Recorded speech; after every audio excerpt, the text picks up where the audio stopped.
Connor McDavid just did something no NHL superstar has ever done publicly. He didn't demand a trade. He didn't ask for more money. He didn't push for softer minutes or more protection. He asked to be benched. Not out of frustration. Not as a threat. As a request. And not just him, Leon Draisaitl too. Zach Hyman. The entire Edmonton Oilers core. They went to management and essentially said, "Hire us a coach who's not afraid of us." And that's exactly what happened. Mike Babcock is back in the NHL. And this isn't some desperate franchise throwing a Hail Mary at a controversial name. This was a calculated move driven from the inside by the players themselves. That's the part that changes everything.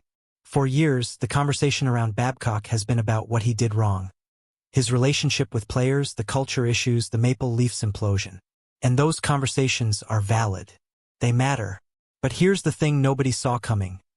The guy the Oilers' best players chose is the same guy the league had essentially written off. Why would McDavid do that? Why would the most gifted player of his generation voluntarily walk into the hardest coaching relationship of his career?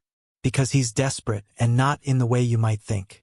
Let's rewind for a second. Edmonton has had 5 coaches since McDavid was drafted first overall. Todd McClellan, Ken Hitchcock, Dave Tippett, Jay Woodcroft, Chris Knobloch. Every single one of them, at some point, fell into the same trap. When the Oilers needed a goal, they turned to McDavid. When they needed a spark, they turned to Draisaitl. Ice time went up. The rest of the roster faded into the background. Players who should have been contributors became passengers. And the result? Edmonton became a 2-man team wearing the jerseys of a full roster. That works in November. It doesn't work in June. McDavid has 6 Art Ross trophies, 5 Ted Lindsays, 3 Harts, a Rocket Richard, a Conn Smythe. He has run out of individual milestones to chase. And yet the one thing he actually wants, the Stanley Cup, still isn't his. The regular season, he's done everything you can possibly do. What's left? Another scoring title? Another MVP? As he told Sportsnet's Mark Spector directly, what's another scoring title? A Hart or a Lindsay? It's all nice stuff, but the only thing we have left to prove is that we can put it all together. That's a player who has stared at a wall of trophies and realized none of them feel like the right one. So the leadership group, McDavid, Draisaitl, Hyman, had a real conversation about what was missing. And what they landed on wasn't a system. It wasn't a power play tweak. It wasn't a trade. It was accountability. Specifically, the kind of accountability that never flows downward through a team when the coach is afraid to challenge the guy on the top line. When you have the most valuable player in hockey in your locker room, you don't bench him. You don't criticize him. You protect him. And ironically, that protection became a cage. So they asked for Babcock. Not despite his reputation, because of it. McDavid was explicit about what he wants from this relationship. He wants Babcock to point the finger at him. At Draisaitl. At Ryan Nugent-Hopkins. At Evan Bouchard. At Zach Hyman. At the guys who are supposed to drive this team.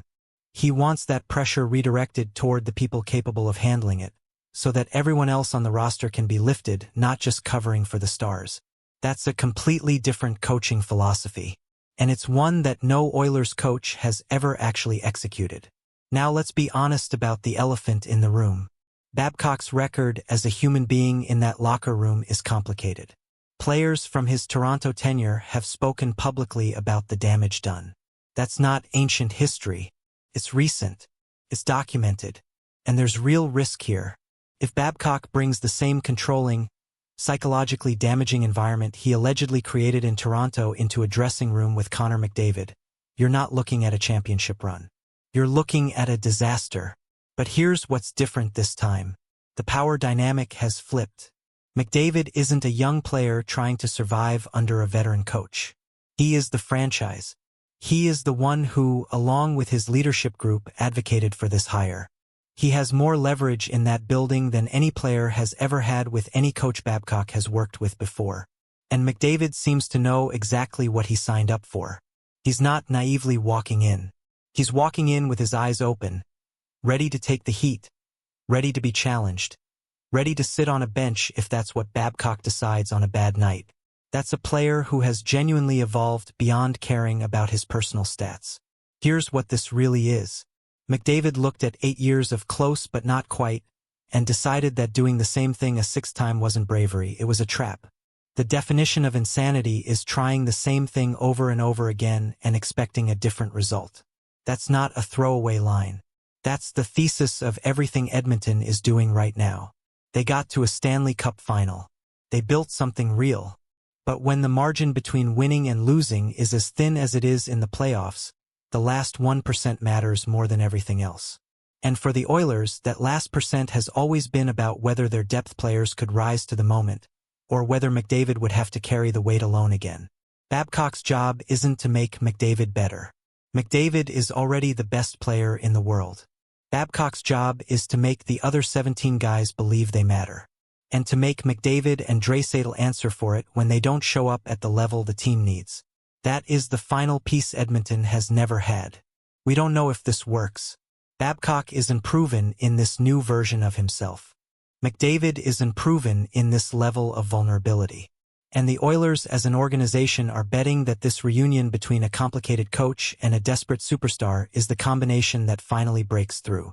But for the first time in a long time, the Oilers aren't just reloading and hoping. They're making a deliberate, uncomfortable, risky choice because they've decided that comfort hasn't gotten them a ring. Connor McDavid wants to be pushed. He wants to be challenged. He wants to sit on the bench if that's what it takes. The question now is simple. Will it be enough? Drop a comment. Do you think the Babcock hire works? Or is Edmonton making a mistake?